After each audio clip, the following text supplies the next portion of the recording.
On imagine souvent que la culpabilité, elle est naturelle, mais en fait, c'est pas le cas. En réalité, c'est une construction complexe psychique. Et pourquoi est-ce que je suis assaillie par la culpabilité alors que ceux qui m'ont blessée ne semblent pas du tout affectés? Peut-être que vous êtes hanté par ces questions, par une de ces questions qui vous ronge et que vous nourrissez de la colère, un sentiment d'impuissance dans lequel vous tournez en rond qui vous fait du mal sans que vous puissiez trouver une issue et de l'apaisement. Quand l'autre ne reconnaît pas ce qu'il me fait subir, alors je suis bloquée et j'ai toutes ces émotions qui tournent en rond à l'intérieur de moi et qui macèrent. Et évidemment, cette attente-là, elle est légitime parce que quand on est blessé, on a besoin que cette blessure soit reconnue. Ça fait partie du processus de guérison.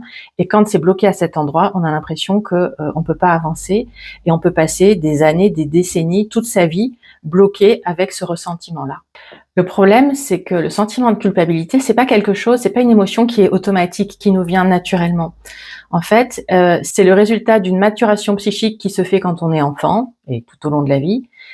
Mais quand elle n'a pas pu se faire, quand elle est restée bloquée, eh bien cette culpabilité, elle n'existe pas. Un bébé, il culpabilise pas. Un jeune enfant, il culpabilise pas vraiment beaucoup non plus. Les enfants, quand ils sont jeunes, ils éprouvent d'abord de la frustration, de la colère, de l'angoisse, la peur de perdre l'amour de l'autre, mais ils n'ont pas vraiment de culpabilité réellement élaborée. La culpabilité, elle va se construire grâce aux limites qu'on va venir poser aux enfants. Par exemple, vous avez un enfant qui tape, et il y a un adulte qui va intervenir et qui va lui dire non, t'as pas le droit de faire ça. T'as pas le droit de faire du mal à l'autre. Et la limite, elle a plusieurs fonctions. La limite qu'on vient poser à ce moment-là à l'enfant, elle a plusieurs fonctions. La première, évidemment, c'est de protéger l'autre, celui qui est tapé.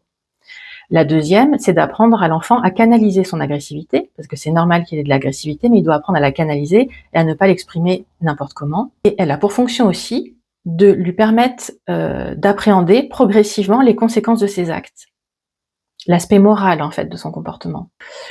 Quand on pose pas de limite à l'enfant, en fait, il reste tout seul avec ses actes, avec son propre point de vue sur ce qu'il a commis.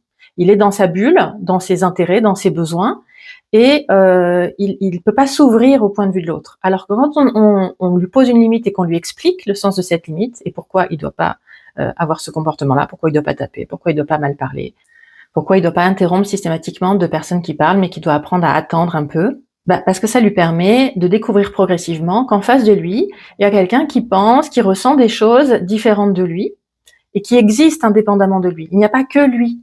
Et ainsi, au cours de son apprentissage, il va découvrir peu à peu l'ambivalence, c'est-à-dire qu'on peut à la fois être très en colère contre quelqu'un et à la fois l'aimer beaucoup. Les deux sentiments peuvent coexister. Et donc on peut aimer quelqu'un, puis on peut lui faire du mal aussi. Il réalise qu'il peut avoir fait du mal à quelqu'un qui compte pour lui. Et du coup, que ça va être nécessaire de réparer s'il veut préserver le lien. Sauf qu'à ce moment-là, il y a un danger qui arrive. C'est que cette culpabilité, elle puisse se transformer en honte. L'enfant peut se mettre à penser je suis quelqu'un de méchant, je suis nul, je suis mauvais. Le rôle de l'adulte, à ce moment-là, il est fondamental. Et ce qu'il va lui dire au moment où l'enfant commet une bêtise, il va être fondamental. Le rôle de l'adulte, c'est de lui dire « tu as fait une bêtise, mais je t'aime toujours, tu restes mon enfant, certes ton comportement n'est pas acceptable, mais toi je t'aime toi pour qui tu es. Toi tu restes acceptable, toi tu restes aimable ». Et c'est cette expérience avec l'adulte qui lui permet de construire une véritable culpabilité qui va être saine et structurante pour lui dans ses relations avec les autres. L'enfant, il découvre qu'il peut reconnaître sa responsabilité sans être détruit, qu'il peut avoir commis des erreurs sans perdre sa valeur. Et donc, il peut éprouver du regret, il peut éprouver de la culpabilité, et il va vouloir essayer de réparer, sans se haïr, sans se sentir honteux. C'est ça qui permet de construire une culpabilité bien installée.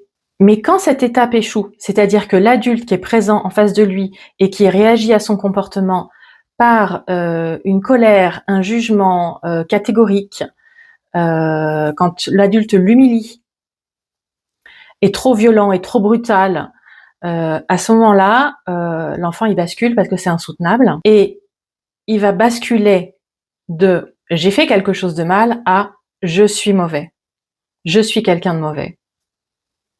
Et donc, à ce moment-là, reconnaître une erreur, reconnaître ses torts, reconnaître qu'on a fait quelque chose de mal, ça devient extrêmement dangereux psychiquement parce qu'il y a une angoisse massive qui va monter à ce moment-là. Si j'admets ce que j'ai fait, alors je deviens un mauvais père, je deviens une mauvaise mère, je deviens un mauvais conjoint, je deviens une mauvaise personne.